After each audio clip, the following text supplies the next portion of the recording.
ये है त्यागराजन स्वामी उर्फ त्यागी जी, जो संत रामपाल जी महाराज के घोर विरोधी रहे हैं।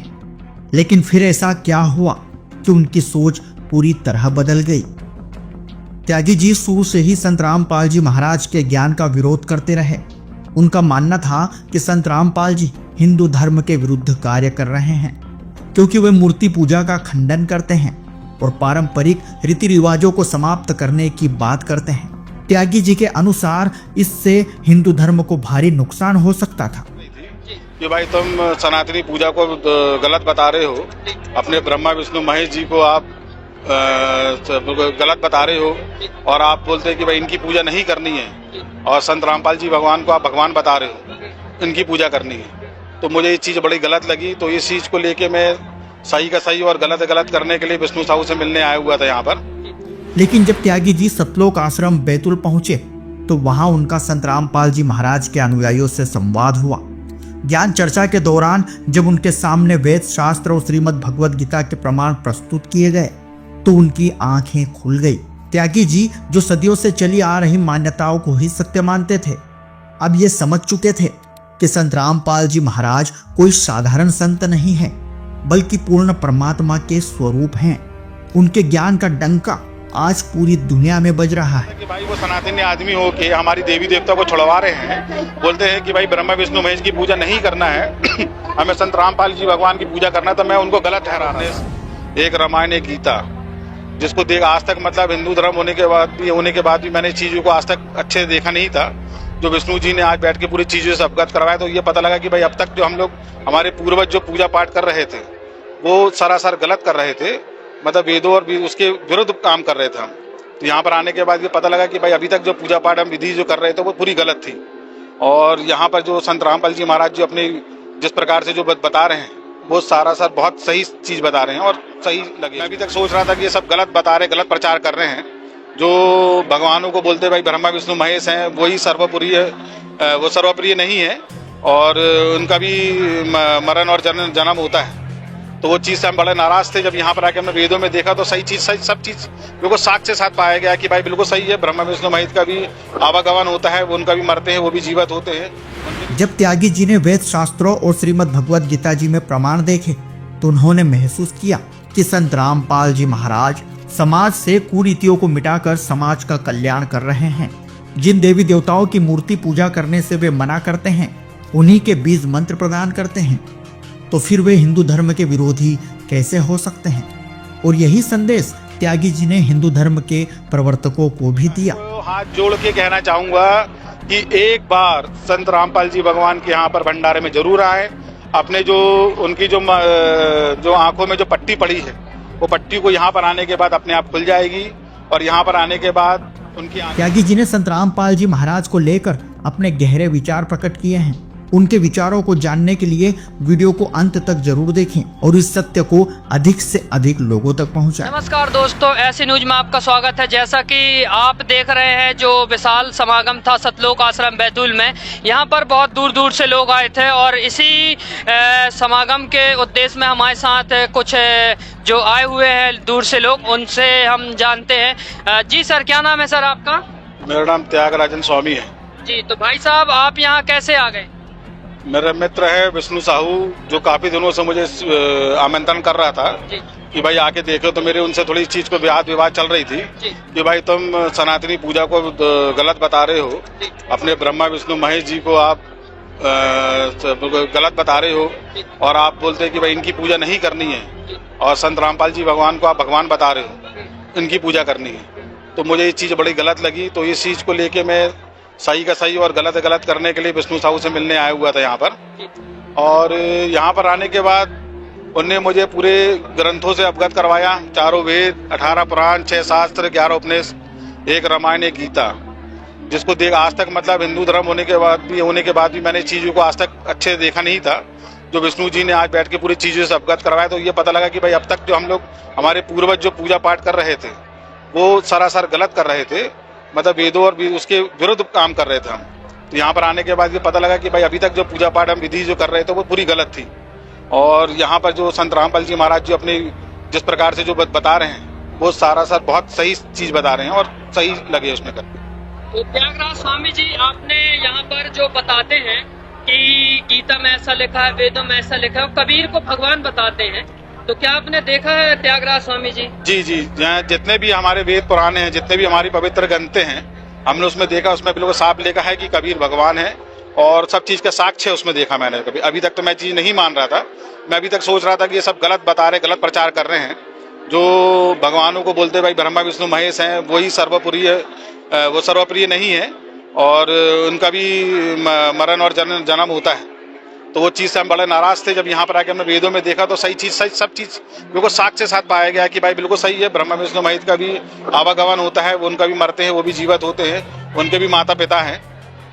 तो त्यागराज स्वामी जी, जैसा कि आपने बताया, यहाँ पर जो संत रामपाल जी महाराज जी है, ये सनातन के कहीं ना कहीं विरोधी हैं और मतलब उनके विरोध में ही बातें करते हैं कि हिंदू देवी देवता के ऐसा है। और जो हमारी सनातन पूजा चली आ रही है, पितृ पूजा, श्राद्ध पूजा, मूर्ति पूजा, ये सब चीजों से दूर करवा रहे हैं, जबकि हमारी तो जिंदगी बीत गई यही सब पूजा करते करते पूर्वजों की। नहीं, बिल्कुल सही है। पहले भी हम ये सब भी कराए जा रहे थे, मूर्ति पूजा, शास्त्र, ये सब हम भी कर रहे थे। और लेकिन यहाँ पर जब ग्रंथों में देखा गया है तो इसमें चीज में किसी चीज में उल्लेख नहीं है, किसी चीज में ये भी किसी हमारे पवित्र ग्रंथ में नहीं दिया है कि भाई इसमें मूर्ति पूजा करना है, ना शास्त्र पूजा करना है, ना ये ढोर अमंडर करना अपन को।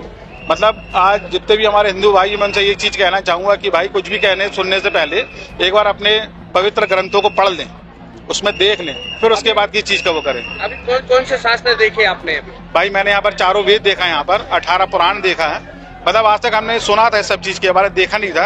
हमारे 6 शास्त्र देखे हमने, 11 उपनिषद देखे, 1 रामायण, 1 गीता, और भी हमारे दूसरे धर्मों के भी उसमें देखा। सब में ये पाया गया है कि भाई संत रामपाल जी भगवान जो यहाँ जो भक्ति विधि बता रहे हैं, बिल्कुल बढ़िया बता रहे हैं, 1 नंबर का बता रहे, किसी प्रकार कहीं झोल छोल नहीं है उसमें।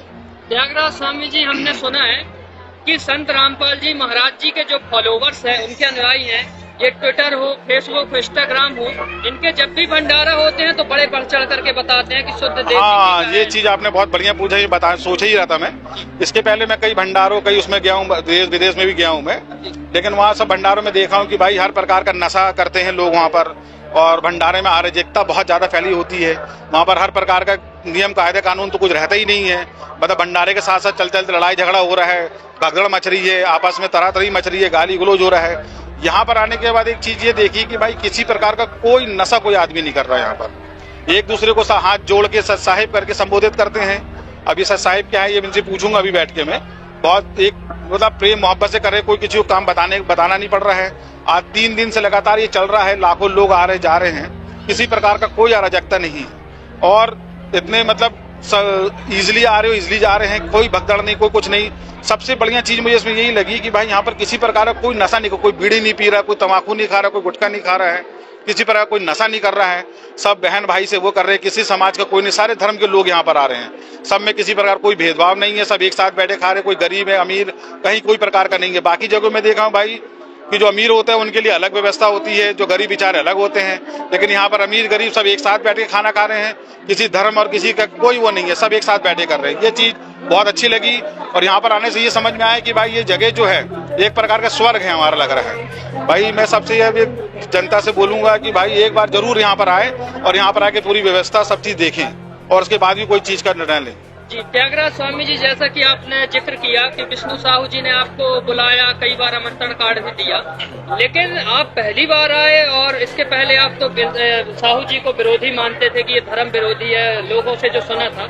तो लेकिन आकर के और ये सब माहौल देख करके कैसा लग रहा है? विष्णु साहू जी को आप क्या कहेंगे जो आज आपको आपके पहले हमारे वो मित्र शुरू से थे, उनने जब बुलाया था हमें उनको अपना दुश्मन समझने लगे थे। हमें ये लग रहा था कि भाई वो सनातनी आदमी हो के हमारी देवी देवता को छुड़वा रहे हैं। बोलते हैं कि भाई ब्रह्मा विष्णु महेश की पूजा नहीं करना है, हमें संत रामपाल जी भगवान की पूजा करना। तो मैं उनको गलत ठहरा रहा था। मैंने बोला कि भाई ये सब आप गलत कर रहे हो। जब यहाँ पर उनके अनुग्रह पे होने पर मैं जब आया यहाँ पर आके मैंने चीजों को देखा, परखा, तो आप समझ में आया कि नहीं वो इंसान अपनी जगह बिल्कुल सही थे, वो बिल्कुल सही है। मैं अपने यहाँ पर गलत निकला। जब उनकी सब बताई हुई चीजों को देखा, सब किया, तो उसमें ये पता लगा कि भाई ये वाकई अद्भुत चीज है। यहाँ पर मतलब मेरे पैरों तले जमीन निकल गई यहाँ पर जो ये देखने के बाद। त्यागी जी, आप जैसा कि बहुत सारी जगह गए होंगे, बहुत सारे भंडारों में, बहुत सारी जगह आश्रमों में भी गए होंगे, तो जो व्यवस्थाएं यहाँ की हैं और वीआईपी व्यवस्था रहती है, कई जगह बहुत सारे पैसे लिए जाते हैं, रजाई गद्दा सब चीज तो उपलब्ध रहती है, लेकिन उसका कहीं ना कहीं शुल्क लिया जाता है। तो यहाँ की क्या कैसी व्यवस्थाएं हैं? यहाँ पर कोई अमीर गरीब की बात नहीं है। यहाँ पर किसी प्रकार का कोई शुल्क नहीं लिया जाता है, बिल्कुल निःशुल्क है। आप 3 बार 4 बार जितने बार भंडारा करो 1 रुपए उसका नहीं जमा करना है। रजाई गद्दा आपको निःशुल्क मिल रही है। सुबह से लेकर शाम तक चाय की सेवा चल रही है, पानी जल सब कुछ है यहाँ पर। किसी प्रकार का 1 रुपए आपको नहीं देना है और बढ़िया सेवा चल रही है यहाँ पर। जी, तो अपने जो भी हिंदू भाई हैं और सनातनी भाई हैं, उनको भी आप क्या कहना चाहेंगे त्यागी? मैं उनको हाथ जोड़ के कहना चाहूंगा कि एक बार संत रामपाल जी भगवान के यहाँ पर भंडारे में जरूर आए। अपने जो उनकी जो आंखों में जो पट्टी पड़ी है, वो पट्टी को यहाँ पर आने के बाद अपने आप खुल जाएगी और यहाँ पर आने के बाद उनकी आंखें खुल जाएगी। जो ज्ञान है वो समझने के बाद वो समझ जाएंगे भाई क्या चीज क्या सही है क्या गलत है। स्वामी जी, हमें एक बात खटकी कि इनके जो न्यायी हैं संत रामपाल जी महाराज जी को भगवान बताते हैं, जबकि वो तो आम इंसान है, भगवान कैसे हो सकते हैं? भाई अगर वेदों के हिसाब से देखा जाएंगे, अगर हम अपने चारों ग्रंथों में पढ़ेंगे उसमें वेदों में, तो उसमें संत रामपाल जी का भगवान का रूप दिया हुआ है, कबीर साहब को किया हुआ है। संत रामपाल जी के हिसाब से भगवान है भाई जी। और भी सर, जो सतलोक आश्रम बैतूल में बहुत अच्छे अच्छे कार्य किए जा रहे हैं, मानवता का संदेश दिया जा रहा है, उसके बारे में क्या कहना एक चीज चाहेंगे? और है, यहाँ पर एक नया समाज की निर्माण हो रहा है। अभी कल की बात है, कल 51 जोड़ों का शादी हुई यहाँ पर, जिसमें बिल्कुल 1 रुपए दहेज न लिया गया न दिया गया। ये सर्वे बहुत से अच्छी चीज लगी कि आज दहेज के चक्कर में काफी हमारी बहन बेटियां जो है उनका घर परिवार बर्बाद हो रहा है। और यहाँ पर बिना दहेज की शादी जो प्रथा चालू हुई है, ये समाज को एक नए युग की ओर ले जा रही है और एक नया समाज का निर्माण होने वाला है। आपने यहाँ देखा गलत भ्रांतियाँ संत रामपाल जी महाराज जी के बारे में फैली है, तो क्या आप अपने समाज में जाएंगे तो उनको क्या नहीं कहेंगे? मैं जो मेरे जानने पूछने वाले जो लोग हैं उनसे जाके बताऊंगा कि अभी तक जो अपन सुन रहे थे, जो समझ रहे थे, वो सब गलत चीज थी। यहाँ पर एक बार जरूर आए और यहाँ पर आके बैठ के देखे समझे, तो जब पता लगेगा कि भाई क्या चीज सही है क्या चीज गलत है। संत रामपाल जी भगवान वाकई भगवान है और पूजनीय है यहाँ पर। तो ये जो कार्य किया जा रहा है, तो कहीं ना कहीं आपसे भी विष्णु साहू जी ने चंदा अंदा लिया होगा, पर्ची कटवाई होगी? नहीं नहीं, बिल्कुल 1 रुपए नहीं किया गया। उनने पिछले कई सालों से निमंत्रण मुझे भेज रहे थे, तो ये आज में हो सकता है मेरा उद्धार होना हो तो इसलिए मैं यहाँ पर इस बार आ गया। 3 दिन के मैंने कार्यक्रम में देखा हूँ, किसी प्रकार का 1 रुपए किसी का नहीं है। और अभी भी आप देख सकते हैं लोग आ रहे हैं जा रहे हैं, बहुत बढ़िया से आ रहे जा रहे, किसी प्रकार किसी को कोई दिक्कत नहीं, कोई परेशानी नहीं। उद्धार की बात की आपने, तो ज्यादातर तो लोग प्रयागराज या यहाँ वहाँ जाते हैं, लेकिन आप इधर उद्धार करवाने के लिए ऐसा बोल रहे हैं? भाई उद्धार का ये है कि आज पहले हम अपने अगर पूर्वजों के मानते हैं तो ये बोला जाता है कि भाई गंगा जी में स्नान करा जाए, प्रयागराज में जाए तो आदमी का जीवन सफल होता है और उनको मोक्ष मिलता है। वो पुरानी पद्धति में अभी भी चले जा रहे थे, लेकिन जब यहाँ पर आने के बाद हमने जब ग्रंथों और अपने जब चारों वेदों को देखा, उसमें जब उनने पूरी लाइन टू लाइन पढ़ाया, तो उसमें यह पता लगा कि भाई गंगा स्नान से कोई चीज नहीं होती है। हमारी जो कार्य पूजा पद्धति है, अगर वो जब तक अपन चेंज नहीं करेंगे, वो अगर शास्त्र विरुद्ध अगर जाएंगे तो हमें कोई कभी भी मोक्ष नहीं मिलेगा। जब अपन पूरे अपने वेदों के हिसाब से अगर पूजा पाठ करेंगे और उसके विषय में करेंगे तो उनका 100% मोक्ष मिलेगा। और तत्वदर्शी संत के माध्यम से अगर अपन जाएंगे, अगर उनके चरणों में जाके जब करेंगे तो ही मोक्ष मिलेगा। स्वामी जी, आपने जिक्र किया तत्वदर्शी संत का, तो जनता कैसे निर्णय करे कि वो तत्वदर्शी संत कौन है? भाई इसलिए फिर से मैं यही बोलूंगा कि हमारे जो पवित्र ग्रंथ हैं, आज अपने घरों में सब वो पड़े सड़ रहे हैं, गल रहे हैं, कभी किसी ने उठाए नहीं है। न्यायालयों में उसका सिर्फ हाथ रख के उसका शपथ लिया जाता है, लेकिन कभी पढ़ा ही नहीं जाता। उसको एक बार हाथ जोड़ से विनती है मेरी कि भाई एक बार सब अपने ग्रंथों को पढ़ें। अगर ग्रंथों को जब पढ़ेंगे तो अपन को सब चीज समझ में आएगा क्या सही क्या गलत है। सब कुछ पहले से लिखा हुआ है, हमने आज तक कभी उसको पढ़ा ही नहीं। हमारा लास्ट क्वेश्चन आपसे, ये दावा ठोकते हैं संत रामपाल जी महाराज जी का न्याय कि सत्ययुग आएगा, सत्ययुग आएगा, सत्ययुग आएगा। इतने सारे संत हैं, अगर सत्ययुग आना होता तो कब का आ जाता? भाई सतयुग आ गया है समझ लीजिए। एक बार जब आदमी आश्रम आएगा तो यहाँ पर आके उसको सतयुग टाइप का माहौल दिखेगा, क्योंकि यहाँ पर कोई किसी से बेतू से बात नहीं करता, कोई किसी से गाली गलौज नहीं कर रहा है, बड़े सरलता से एक दूसरे को हाथ जोड़ के संबोधित करते हैं और बहुत ही भव्य टूब का रूप लगता है। ऐसा मतलब समाज हमने पहले कभी नहीं देखी और कभी नहीं देखा कि यहाँ पर स्टेप से करके वो है करके। तो हमने ये भी सुना है कि सनातन धर्म का पुनरुत्थान करने वाले संत रामपाल जी महाराज जी हैं। संत रामपाल जी महाराज जी तो आज से आए, और हमारे शंकराचार्य तो कब से हैं, तो सनातन का तो उत्थान कब से चला आ रहा है, कब से है सनातन का उत्थान? सॉरी, शंकराचार्य जी तो ठीक है, लेकिन जो ज्ञान की बात है फिर से वही बोलूंगा मैं। अपने जो वेदों जो हैं हमारे, शंकराचार्य ने जो वेदों का कभी कोई खुल के उस चीज को वो प्रमाण नहीं बताया, खुल के उस चीज को सरलता से लोगों के सामने नहीं लाया। संत रामपाल जी भगवान जी ने सारे वेदों सारे चीजों से प्रमाण निकाल के बताया कि भाई क्या चीज सही है क्या चीज गलत है। तो और भी आप लोगों को इस आश्रम के बारे में क्या कहना चाहते हैं जो मानवता का आश्रम है? मैं तो ये वो कहूंगा कि भाई जो लोगों के बाहर जो भ्रांतियां हैं बनी हुई है कि भाई आप संत रामपाल जी भगवान को लेके कि भाई वो भगवानों की पूजा पाठ छुड़वा रहे हैं और अपनी पूजा करवा रहे हैं, बिल्कुल सरासर गलत है। भाई वो बिल्कुल सही चीज करवा रहे हैं, वो पूरे अपने वेदों के हिसाब से सब चीज करवा रहे हैं। एक बार अपन अपने वेदों को देखेंगे तो अपन सब मान जाएंगे भाई वो संत रामपाल जी भगवान है, बिल्कुल सही जा रहे हैं और सही है बिल्कुल। और आज वाकई भगवान वही है, धरती पे कोई है तो संत रामपाल जी भगवान ही भगवान है। इसमें मैं विष्णु साहू का बहुत बहुत धन्यवाद कहना चाहूंगा कि उनने मुझे यहाँ पर ला के पूरी चीजें, मेरी जो आंखों में जो पट्टी थी वो पट्टी को खोली और मेरे को इस चीज का पवित्र ज्ञान मुझको बताया कि भाई ये चीज ऐसा है, ये चीज सही है, ये चीज गलत है। बहुत बहुत धन्यवाद कहूंगा संत विष्णु साहू जी। पूरे विश्व में संत रामपाल जी महाराज जी का पूरे विश्व में खुला भंडारा चल रहा है, पूरे विश्व को आमंत्रण कर रहे हैं, तो आपको क्या लग रहा है इस भंडारे में सभी को आना चाहिए? बिल्कुल, इस भंडारे में सबको आना चाहिए, हर जन लोग, हर वर्ग के लोग को आना चाहिए, किसी धर्म और विशेष की बात नहीं, सारे धर्म के लोग आए और बिल्कुल इस भंडारा का बिल्कुल पवित्र भंडारा का ग्रहण करें और अपने विचारों को में बदलाव अपने आप ही देखेंगे बिल्कुल लोग करके। त्यागी जी, हमने ये सुना है कि संत रामपाल जी महाराज जी से जो नाम दीक्षा लेते हैं, जुड़ते हैं, वो कहीं ना कहीं धर्म परिवर्तन कर लेते हैं, क्या बात है, क्या माजरा है? ऐसा बिल्कुल कुछ भी नहीं है, यहाँ किसी प्रकार का कोई धर्म परिवर्तन नहीं है। यहाँ पर सिर्फ वही, मैं फिर वही बोलूंगा कि भाई अपने वेदों और उसकी वाली बात है, जो आदमी को जो ज्ञान का अभाव है उस चीज को लेकर आदमी करे, कहीं कोई धर्म परिवर्तन नहीं है, सब कुछ बिल्कुल बढ़िया चल रहा है और इसमें करेंगे जी। और सर, जैसा कि आप बार बार संबोधित कर रहे हैं कि संत रामपाल जी भगवान हैं, तो ये इनका भगवान आप कैसे क्या कह रहे हैं? ये ग्रंथ के हिसाब से हैं और अगर चारों वेदों को अगर अच्छे ध्यान अध्ययन को करेंगे तो उसमें संत रामपाल जी भगवान का उल्लेख किया हुआ है कि भाई संत रामपाल जी भगवान है, कबीर जी भगवान है। जी, धन्यवाद। सत्य घटना, सत्य की तह तक।